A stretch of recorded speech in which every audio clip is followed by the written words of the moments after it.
So in this video, we're going to talk about sometimes when things don't go right in Excel when you're graphing. So from this graph, you may say, well, I don't see what's wrong with it. It looks fine to me. What you're looking at here is the temperatures have somehow made it to the x-axis and our years are on the y-axis, which is not correct.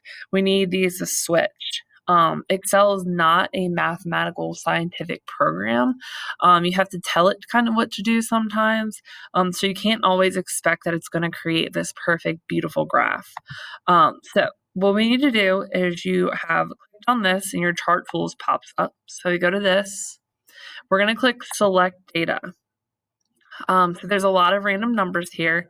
So stick with me. So number 2 series, you can go ahead and remove.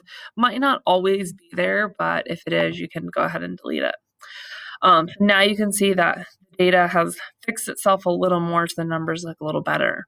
So what we're going to do on the horizontal axis is talking about what do you want to be put down here on this x-axis. It doesn't ever say x and y, but that's what they're talking about.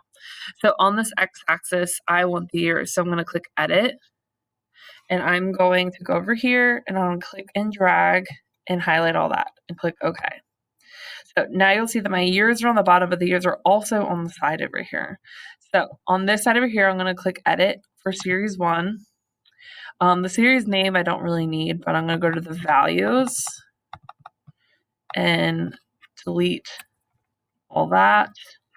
And then I'm going to go to the temperatures and I'm going to highlight them and I'm going to click OK.